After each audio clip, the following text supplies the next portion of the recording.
Hello friends, कैसे हो आप सभी का फिर से स्वागत है आपके यूट्यूब चैनल बेगा अग्रवाल की क्लासेस में। चलो, आज हम जो करेंगे वो हमारा टॉपिक है अव्यय।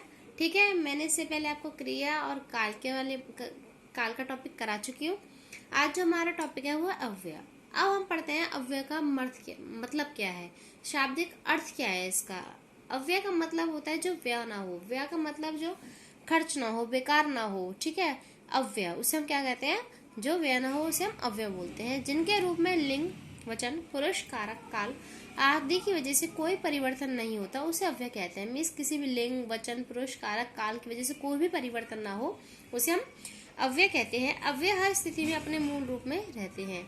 इन शब्दों को अविकारी शब्द भी कहते हैं। और क्या कहते हैं ना, अविकारी शब्द में जिसमें कोई परिवर्तन ना हो, जैसे जब, तब, अभी, अगर, वह, वहाँ, यहाँ, इधर, उधर, किंतु, परंतु, बल्कि, इसलिए।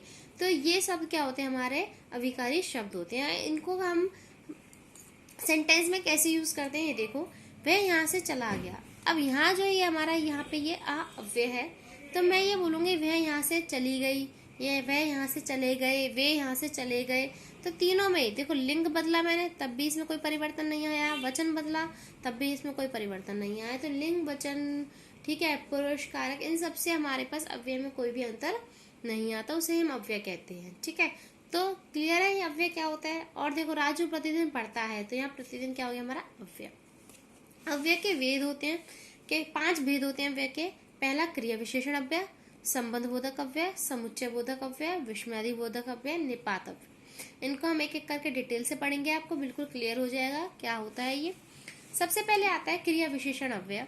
जिन शब्दों में क्रिया की विशेषता का पता चलता है उसे क्रिया विशेषण कहते हैं। जहाँ पे हमें क्रिया की विशेषता, क्रिया विशेषण से पता चल रहा है कि जहाँ पर क्रिया की विशेषता का पता चले। जैसे घोड़ा तेज दौड़ता है, तो यहाँ क्रिया क्या है, दौड़ता है, दौड़ रहा है वो, पर जो उसकी विशेषता है वो कैसे दौड़ रहा है, तेज दौड़ रहा है। वो जो घोड़ा दौड़ रहा है वो कैसे दौड़ रहा है, तेज दौड़ रहा है। तो यहाँ क्रिया की विशेषता का पता चल रहा है, उसे हम क्रिया विशेषण अव्यय कहते हैं।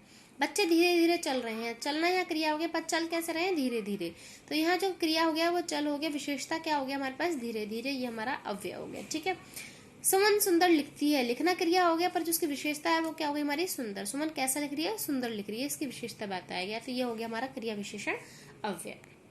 इस क्रिया विशेषण अव्यय पे मैं आपको एक अलग से वीडियो भी बनाऊंगी, बिल्कुल क्लियर हो जाएगा। बहुत बड़ा टॉपिक है क्रिया विशेषण, खुद में अपना एक अच्छा टॉपिक है। तो वो हम जब भी आगे क्लास करेंगे उसमें हम इसको करेंगे, क्योंकि अब मैं आपको हिंदी का स्टेप बाय स्टेप आपको हर टॉपिक कवर कराते हुए चलूंगी, कि जो आपको सारे कॉम्पिटिटिव एग्जाम में आते हैं। ठीक है, नेक्स्ट आता है हमारा संबंध बोधक अव्यय। जो अव्यय किसी संख्या के आकार, उस संख्या का संबंध वाक्य के दूसरे शब्द से दिखाते हैं। मीन्स किसी संख्या के बाद आकर, किसी संख्या के बाद कोई आया है, उस संख्या का संबंध वाक्य के दूसरे शब्द से दिखाया जाता है, उसे संबंध बोधक कहते हैं। जहाँ पे संबंध हो एक दूसरे का, जैसे दूर, पास, अंदर, बाहर, पीछे, आगे, बिना, ऊपर, नीचे आदि। तो ये कुछ हमारे शब्द होते हैं, संबंध बोधक अव्यय होते हैं। इनके ट्रिक बता देती हूँ क्या होता है। एक तो पहले स्पेसिफिक डिटेल दी गई होती है, जैसे कुछ उदाहरण बताती हूँ मैं आपको यहाँ पे, कि वृक्ष के ऊपर पक्षी बैठे हैं। तो यहाँ ऊपर जो हो गया वो संबंध हो गया, कि भाई जो हमारे पास वृक्ष है, संख्या क्या हो गया, वृक्ष हो गया।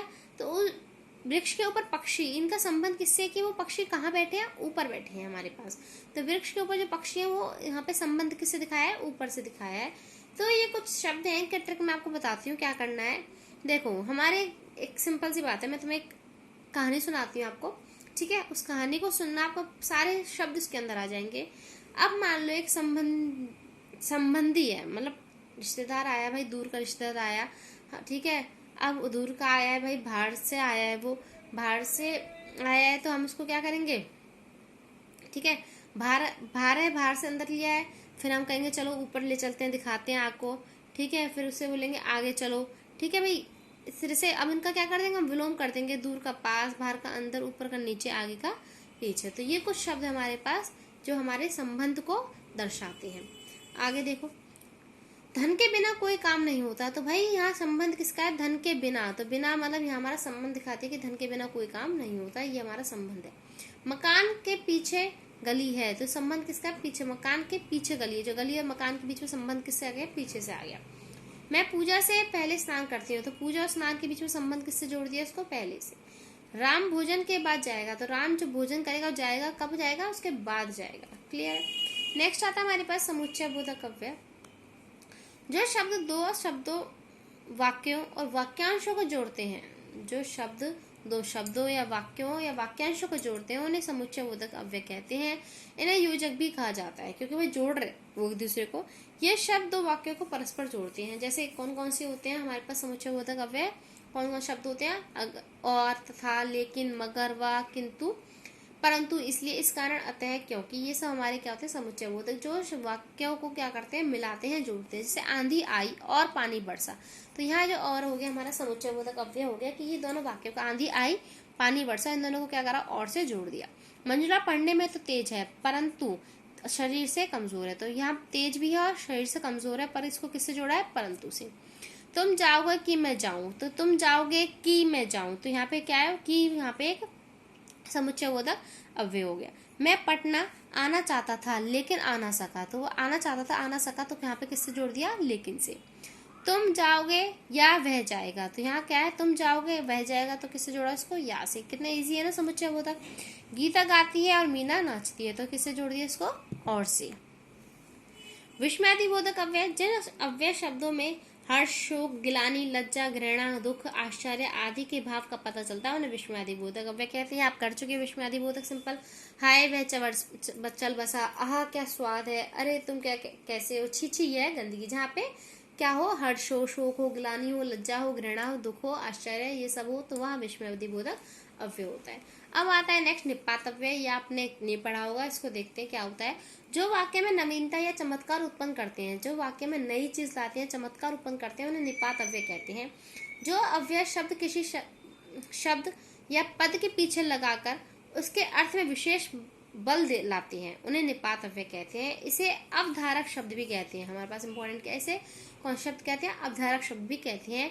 जैसे उदाहरण से आप समझोगे, राम ने ही रावण को मारा, तो राम ने रावण को मारा, ये तो सिंपल बात है, पर राम ने ही, हमने यहाँ क्या बल दिया है? हमने किसको दिया है कि भाई एक वाक्य में बल दे दिया कि राम ने ही रावण को मारा है, तो ये हमारा निपात अव्यय होते हैं। रमेश भी दिल्ली जाएगा, रमेश दिल्ली जाएगा वो तो बात अलग है, पर हमने जोड़ दे के कहा है कि रमेश भी दिल्ली जाएगा। भाई तो जिस चीज में हमारे पास बल दिया जाए वाक्य में, उसे हम निपात अव्यय कहते हैं। तुम कल जयपुर जाने वाले थे, मैंने कहा तुम तो कल, तुमने बात को बल दे दिया कि तुम तो कल जयपुर जाने वाले थे। राम ही लिख रहा है, हमने तो कहा तो सिंपल है, राम लिख रहा है, पर मैंने बल दे के कहा है कि राम ही लिख रहा है। भाई राम ने ही लिखा है। सुहाना भी जाएगी, तो ये कुछ हमारे पास जहां हम बल देते हैं वो हमारे पास क्या होते हैं? निपात अव्यय होते हैं। क्लियर है? अब ये कुछ मैंने फ्लो चार्ट बनाया है पूरा अव्यय का, ठीक है, जिसमें मैंने आपको बताया था 4 होते हैं: क्रिया विशेषण, समुच्चय बोधक, संबंध बोधक, विस्मयादि बोधक। क्रिया विशेषण में हमारे पास 4 टाइप होते हैं: स्थानवाचक, रीतिवाचक, कालवाचक, परिणामवाचक। मीन्स कोई घटना कहाँ पर हुई, कितनी चोट लगी, कब हुई और उसका कितना परिमाण आया। ठीक है, तो ये क्रिया विशेषण मैंने आपको कहा था कि अलग से मैं इसका आपको टॉपिक बिल्कुल कराऊंगी। समुच्चय बोधक मैंने आपको बताया था जहाँ पे क्या हो, समुच्चय हो, जहाँ योजक, जैसे हम योजक भी कहते हैं, वाक्यों को जोड़ रहे हो, जोड़ जैसे और, संयोजक और, वासे, विकल्प में या, फिर अथवा, विरोध, लेकिन, परंतु, इनसे भी जोड़ते हैं ना, किंतु से, परिमाण, इसलिए, ताकि, क्योंकि, यदि, फिर भी, तो ये क्या होते हैं? समुच्चय बोधक। संबंध बोधक जहाँ पे संबंध दिखाया गया हो, जैसे पहले, बाद, ऊपर, नीचे, दाएं बाएं, साथ, अलावा, प्रतिकूल, विपरीत।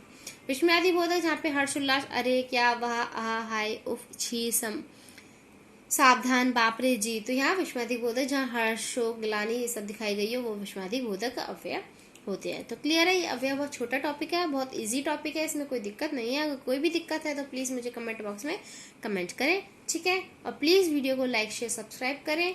और इसके बाद मैं आपको इसके प्रैक्टिस सेट कराऊंगी, जिससे आपको बिल्कुल क्लियर हो जाएगा कि कैसे क्वेश्चंस को हमें करना है, अटेम्प्ट करना है और किस तरह से पेपर में आते हैं। Okay, thank you.